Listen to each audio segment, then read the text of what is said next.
One to one ஆன்மீக நேயர்களுக்கு அன்பு வணக்கம். நம்ம சேனலில் தொடர்ந்து சுவையான ஜோதிட நிகழ்ச்சிகளை பார்த்துட்டு வரோம்.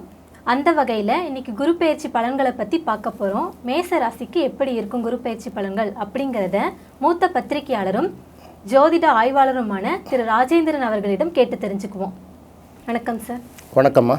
சார், நம்ம தொடர்ந்து குரு பெயர்ச்சி பலன்களை பற்றி பார்த்துக்கிட்டு வரோம். குரு மேச ராசிக்கு 4ஆம் இடத்துக்கு வரப்போகுது. இது என்னென்ன மாதிரியான பலன்களை கொடுக்கும் சார்? சாதாரணமாகவே குரு அப்படின்னு பார்த்தீங்கன்னா கோச்சார குரு ஒரு ராசிக்கு 2, 5, 7, 9, 11 இந்த மாதிரி இடங்களுக்கு வரும்போது நல்ல பலன்களை கொடுக்கும். அப்புறம் பார்க்கும்போது 1, 3, 4, 6, 8, 12 இந்த மாதிரி இடங்களுக்கு வரும்போது சரியான பலன்களை கொடுக்காது, ஒரு மாதிரி நல்ல பலன்களை கொடுக்காது அப்படிங்கிறது ஒரு பொதுவான விதி. இருந்தாலும் பார்க்கும்போது குருவோட தன்மை, ஒரு ராசிக்கும் குருவுக்கும் உள்ள நட்பு பகை இதெல்லாம் அடிப்படையாக வச்சு தான் கொஞ்சம் நம்ம பலன்களை சொல்லி ஆகணும். அப்படி பார்க்கும்போது மேஷ ராசிக்கு 9ஆம் இடத்துக்கும் 12ஆம் இடத்துக்கும் உரியவர் தான் குரு. அப்போ 9க்கும் 12க்கும் உரிய குரு ராசிக்கு 4ஆம் இடத்துக்கு வராரு. ராசிக்கு 4ஆம் இடம் அப்படிங்கிறது பொதுவாக நல்ல இடம் இல்லை அப்படின்னு சொன்னால் கூட குரு இந்த இடத்துல உச்சம் பெறுது. அதனால் மிகப்பெரிய அளவுக்கு பாதிப்பை ஏற்படுத்தாது அப்படின்னு சொல்லலாம். சாதாரணமாக என்ன சொல்லுவாங்கன்னா, குரு பார்க்குற இடத்த ரொம்ப பலப்படுத்தும், இருக்கிற இடத்துக்கு கொஞ்சம் பாதிப்பை ஏற்படுத்தும்னு சொல்லுவாங்க. இது ஓரளவு உண்மையும் கூட அனுபவங்களில்.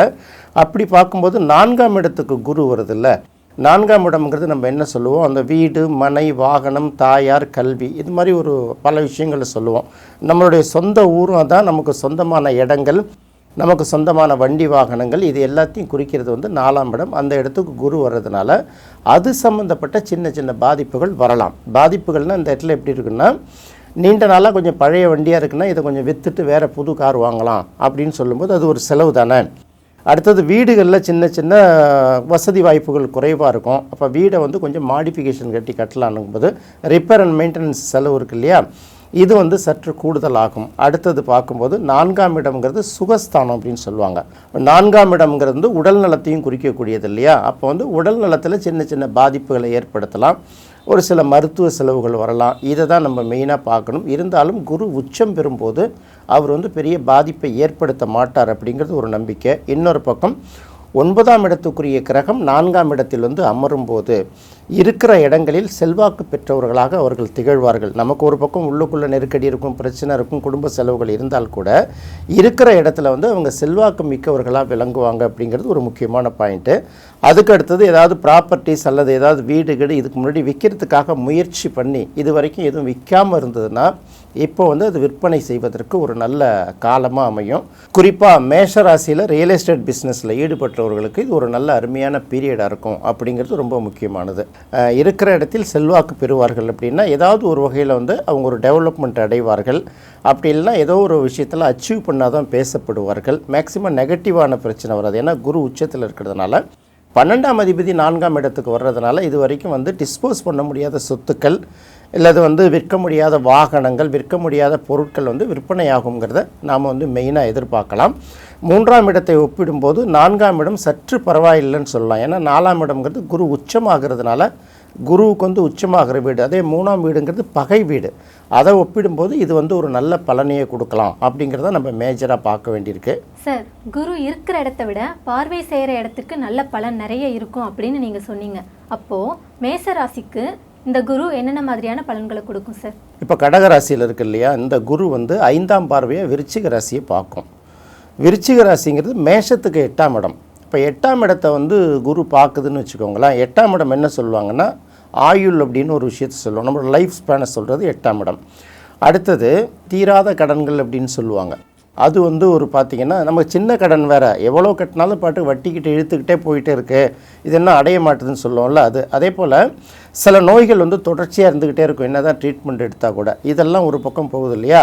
இந்த மாதிரி நோய்களுக்கெல்லாம் ஒரு முற்றுப்புள்ளி வைப்பதற்கு ஒரு வாய்ப்பை கொடுப்பார்.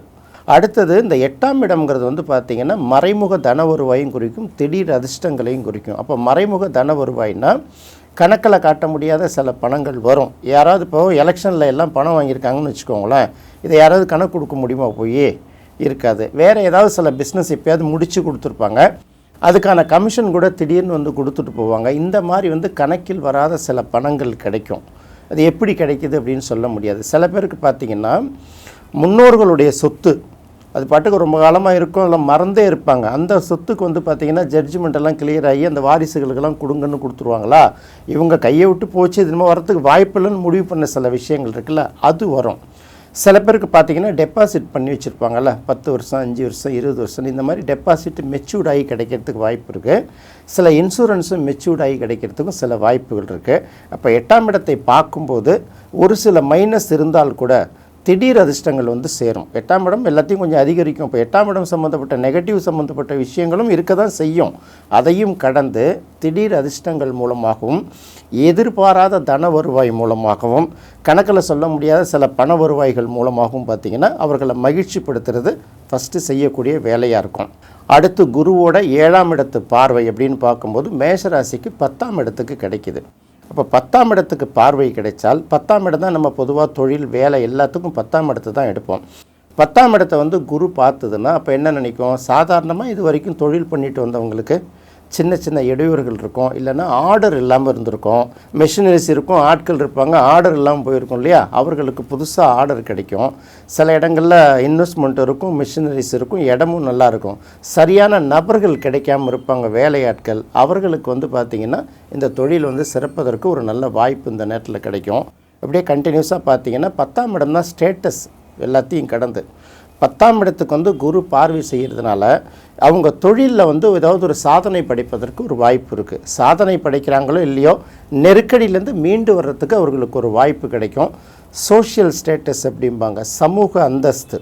இந்த சமூக அந்தஸ்து அப்படின்னு சொன்னால் ஒரு ஊரில் வந்து 1000 குடும்பங்கள் இருந்தால் கூட யாராவது ஒரு சில குடும்பங்களோட பேரை சொல்லும்போது எல்லாருக்கும் தெரியுது இல்லையா, அந்த மாதிரி எல்லாருக்கும் தெரிந்த நபர்களாக மாறுவதற்கான வாய்ப்பு அது தொழில் ரீதியாகவோ வகிக்கக்கூடிய பதவி வாயிலாகவோ அதை வந்து உருவாக்கி கொடுப்பார். நிறைய பேர் வேலை செய்துட்டு இருந்தால் கூட அவங்களுடைய அந்த ஸ்டேட்டஸை அவங்க தகுதிக்கு ஏற்ற மாதிரி சில பேருக்கு சம்பளம் கிடைக்காமல் இருக்கும் இல்லையா, அவர்களுக்கெல்லாம் அந்த நிலை மாறி ஒரு ஊதிய உயர்வு கிடைக்கும்.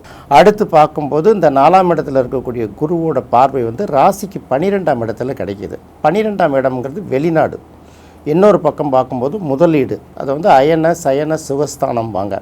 அப்போ இது எல்லாமே பார்த்தா வெளிநாடு போகிறது, இன்வெஸ்ட்மெண்ட் பண்ணுறது, நினச்ச நேரத்தில் சாப்பிட்டு நினச்ச நேரத்தில் தூங்குறது அப்படிம்பாங்கள்ல.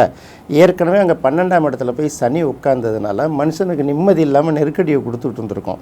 இப்போ இந்த குரு பார்க்குறதுனால அந்த சனியோட தாக்கம் சற்று குறைவாகி இவங்க வந்து இன்னும் ஓரளவுக்கு வந்து நார்மலாக ரிலாக்ஸ் ஆகிடுவாங்க. நிறைய பேருக்கு வந்து வெளிநாடு போவதற்கான ஒரு வாய்ப்பு கிடைக்கும். அதே போல் பார்த்திங்கன்னா சேமிப்புகள் வந்து பெருகுவதற்கான வாய்ப்பு இருக்கும். எவ்வளோ வந்தாலும் கையில் கரைஞ்சிக்கிட்டே இருக்கும் இதுக்கு முன்னாடி. இப்போ வந்து அது கொஞ்சம் சற்று குறைவாக இருக்கும். அடுத்தது 10ஆம் அதிபதி போய் 12ஆம் இடத்துல உட்கார்றதுனால, ஏன்னா சனி வந்து 10ஆம் அதிபதி மேஷராசிக்கு, அவர் 12ஆம் இடத்துல இருக்கார். குருவும் பார்வை செய்கிறதுனால வெளிநாட்டு பயணங்கள் வந்து அவர்களுக்கு பெரிய அளவுக்கு லாபத்தை கொடுக்கும். இது வரைக்கும் ட்ரை பண்ணி போக முடியலன்னா இதுக்கப்புறம் அவர்களுக்கான வாய்ப்பு கிடைக்குங்கிறத நம்ம தெளிவாக எதிர்பார்க்கலாம். இதுதான் வந்து குருவோட பார்வை மூலமாக மேஷராசிக்கு கிடைக்கக்கூடிய நல்ல பலன்கள் அப்படின்னு நம்ம சொல்லலாம். கடகத்தில் இருக்கக்கூடிய குருவுக்கு பலன்களை நீங்கள் சொல்லிட்டீங்க சார். இப்போ இந்த குரு சிம்ம ராசிக்கு அக்டோபர் மாத இறுதியில் அதிசாரமாக பயணிக்குது. இது மேஷராசிக்கு என்னென்ன மாதிரியான பலன்களை கொடுக்கும் சார்? இப்போ வந்து கடகத்தில் வரப்போகிற குரு வந்து அக்டோபர் மாதம் எண்டில் அதிசாரம்னா கொஞ்சம் ப்ரீமெச்சூர்டாக அடுத்த ராசிக்கு போயிடுது. அப்போ இது வரைக்கும் 4ஆம் இடம்ங்கிறது வந்து ஒரு மைனஸாக தான் நம்ம பார்ப்போம். பேசும்போதே நம்ம ஃபஸ்ட்லேயே சொல்லிட்டோம் இல்லையா, 2, 5, 7, 9, 11 தான் நல்ல பலனை கொடுக்கணும். அப்போ 2-3 மாதம் இருக்குல்ல, இது வந்து மேஷராசிக்கு ஒரு கோல்டன் பீரியட் அப்படின்னு சொல்லலாம். இந்த 4ஆம் இடத்துல இருக்கக்கூடிய குரு வந்து மேஷராசிக்கு என்ன தான் வசதி வாய்ப்புகளை கொடுத்தாலும் ஒரு நெருக்கடியும் இரிட்டேஷனும் கொடுத்துக்கிட்டு தானே இருக்கும். அப்போ அதிசாரமாக வந்து சிம்மத்துக்கு குரு போகுதில்ல, அப்போ பார்க்கும்போது மேஷத்துக்கு 5ஆம் இடத்துக்கு வந்துடுதில்ல குரு. அந்த 5ஆம் இடத்துக்கு வரும்போது மனசில் உள்ள ஆசைகள்லாம் நிறைவேறும். என்னென்ன ஆசைகள் நமக்கு தெரியாது, அவர் நிறைய இருக்கும்ல, அதில் வந்து பெரும்பாலான ஆசைகள் நிறைவேறிடும். இது வரைக்கும் தடைப்பட்ட காரியங்கள் பூரா பார்த்திங்கன்னா அந்த ஒரு 3 மாதத்தில் படப்படன்னு எல்லாம் முடிஞ்சிடும். அதனால் ரொம்ப கவனமாக இருக்கணும். அப்போது அதிசாரமாக வந்து சிம்ம ராசிக்கு குரு போகிறது வந்து எல்லா வகையிலும் மேஷ ராசிக்கு ப்ளஸ் தானே தவிர மைனஸ் கிடையாது. சார், டிசம்பர் மாதம் கேது கடகத்துக்கு வரப்போகுது.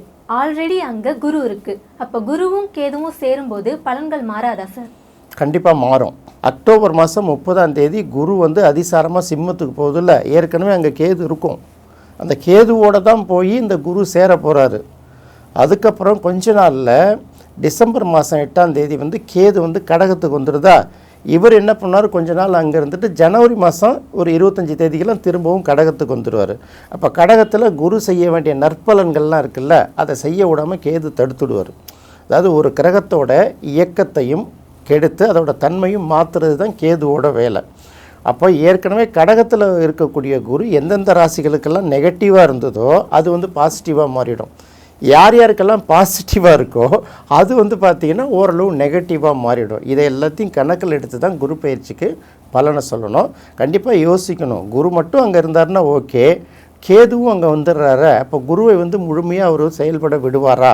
அடுத்தது கேது நெகட்டிவ் பலனை கொடுத்தாலும் கேதுவையும் கொஞ்சம் வந்து பியூரிஃபை பண்ணுற வேலையை குரு பார்த்துக்குவார்ல. இந்த 2 பலன்களும் சேர்ந்து தான் நடக்கும்.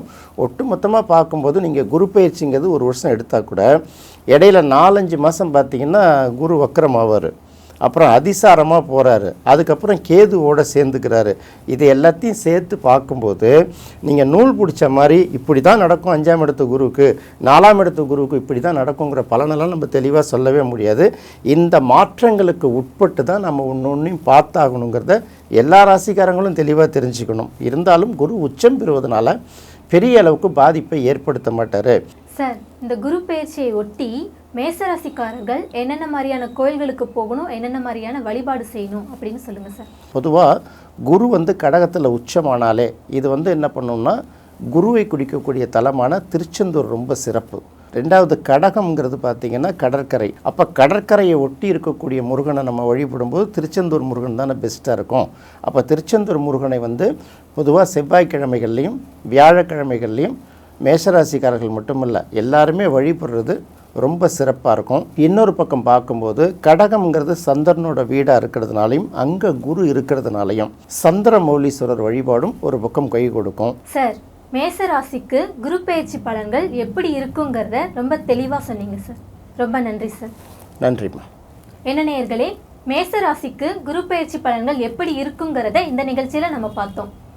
ரிஷப ராசிக்கு குரு பயிற்சி பலன்கள் எப்படி இருக்குங்கிறத அடுத்த நிகழ்ச்சியில் பார்ப்போம்.